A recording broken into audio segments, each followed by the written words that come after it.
Terima kasih telah menyaksikan video kami. Di sini kami coba mengaji apa kekurangan sistem yang ada, serta apa yang membuat pekerjaan menjadi mundur dalam pemerintahan, serta solusi memancing inovasi dan program cerdas untuk ASN.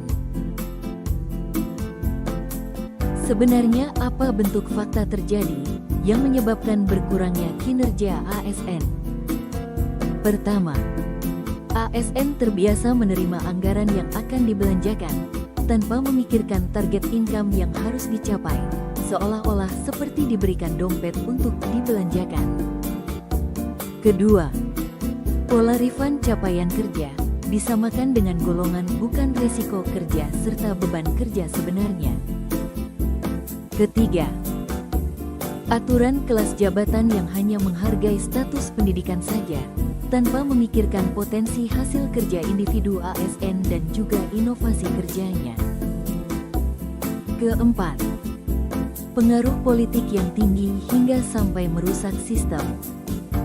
Kelima, kebiasaan melelang jabatan bukan melelang bentuk pekerjaan, hingga melemahkan target pekerjaan jabatan yang diemban, sehingga profesionalitas pun hanya kedok semata. Keenam, penghargaan tentang capaian kerja tidak pernah diapresiasi, sehingga menjadikan pekerjaan itu tidak ada pengembangannya, dan selalu seperti itu setiap tahunnya, hingga penggunaan anggaran pun menjadi tidak efektif. Berikut kami kaji, apa solusi yang harus dilakukan agar membangkitkan ASN yang bersemangat dan inovatif. Kita akan berikan solusi satu persatu. Pertama, tentang ASN terbiasa menerima anggaran yang akan dibelanjakan tanpa memikirkan target income yang harus dicapai, seolah-olah seperti diberikan dompet untuk dibelanjakan. Berikut solusinya. Kajian pertama kami, solusinya adalah alangkah bagusnya dalam penggunaan suatu anggaran kegiatan bisa dijadikan suatu penilaian kerja OPD apabila kegiatan tersebut menjadikan potensi pertambahan kegiatan baru dan lebih bagusnya memancing pendapatan baru pada daerah. Kajian kedua, solusinya adalah bila anggaran tak memenuhi target maka kegiatan itu berpotensi hilang, dan juga apabila kegiatan itu menjadi temuan kerugian negara, maka kegiatan itu terancam dibekukan, sehingga sanksi lebih tinggi akan mengurangi pagu dana organisasinya.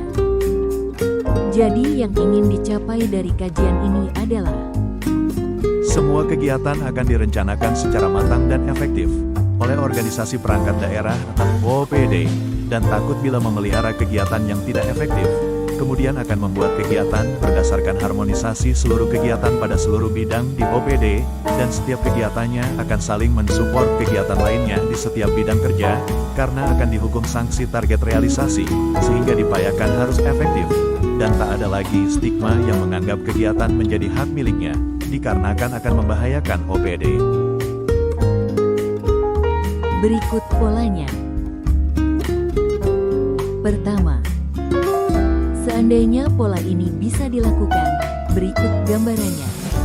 Kajian kami, hasil kinerja ASN sebenarnya dihargai dalam bentuk tunjangan tambahan penghasilan atau TPP, dibayarkan berikut proses ketentuan bayar. Apabila besaran TPP dinilai dari nilai dasar sebagai besaran dasar, ditambah jika belanja pegawai besarannya berdasarkan 30% dari APBD, maka kita ambil dulu 30% dari pagu dana OPD, kemudian kita bagi persentase berapa besaran pada setiap bidang tambah sekretariat, maka diketahui besaran persentase anggaran per bidang, sehingga diketahui yang diperoleh bidang, dikarenakan dijadikan hasil beban kerja bidang sebagai penambah nilai TPP atas beban kerja karyawan di bidang. Berikut indikator penambah selanjutnya adalah risiko kerja atau kondisi kerja yang besarannya dibuat disusun oleh aturan sebagai penghargaan atas risiko kerja pada OPD yang bentuk pekerjaannya membahayakan nyawa karyawan, berpotensi pertanggungjawaban secara hukum dan mengganggu kesehatan karyawannya. Maka besaran TPP per individu tidak akan sama karena sesuai pertanggungjawaban anggaran bidang per bidang. Catatan berikutnya adalah Karena besaran anggaran menjadi indikator pertambahan TPP, maka jika anggaran akan berkurang apabila realisasi tidak mencapai 100%, dan persentase akhir akan menjadi besaran pagu dana tahun berikutnya di setiap satuan kegiatan pada bidang.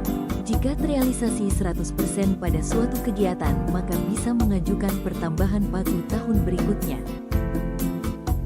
Kemudian berikutnya, apabila kegiatan itu menjadi temuan negara, maka akan dibekukan dan dikaji kembali untuk menghidupkan kegiatan tersebut.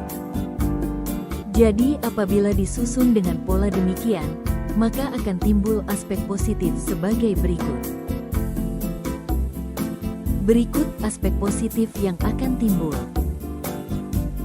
Pertama, setiap bidang di setiap OPD akan berpikir, jika kegiatan dari pekerjaannya tidak efektif, maka akan segera menghapus kegiatan tersebut. Kedua, pada setiap bidang akan saling berharmonisasi untuk menciptakan kegiatan baru untuk memperbesar anggaran kegiatannya. Ketiga, akan ada inovasi untuk melahirkan kegiatan baru pada masing-masing bidang di OPD. Keempat, dikarenakan ada sanksi pada realisasi, maka bidang akan membersihkan administrasi kegiatannya, serta menghindari temuan negara agar kegiatan yang potensial tetap berjalan.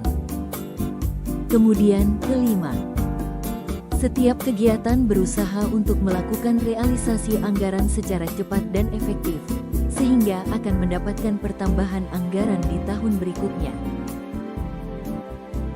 Adapun sistem penilaian baru dalam pembahasan anggaran yang akan timbul. 1. Jika kegiatan yang sudah ada, penilaian berdasarkan capaian realisasi tahun sebelumnya, dan efek positif tahun berikutnya. 2. Permintaan anggaran atas dasar efektivitas, dan mendukung urgensi kota dan percepatan pembangunan. 3. Permintaan anggaran atas dasar efektivitas, dan memicu pendapatan daerah.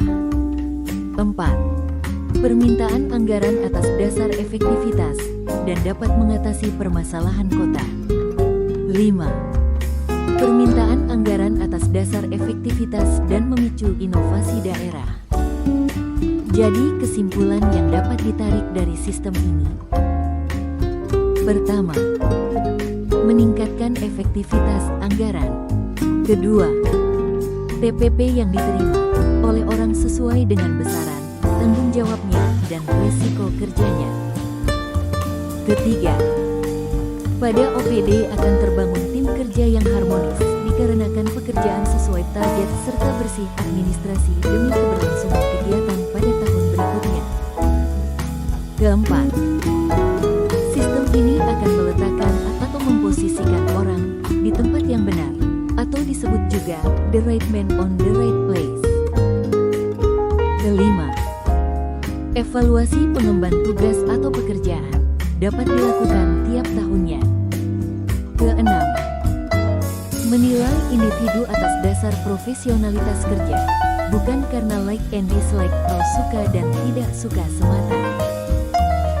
Akhir kesimpulan kajian kita yang ketujuh. Sistem ini kami yakin mempunyai grafik efektivitas yang tinggi untuk pekerjaan dan capaian kerja pemerintah. Terima kasih.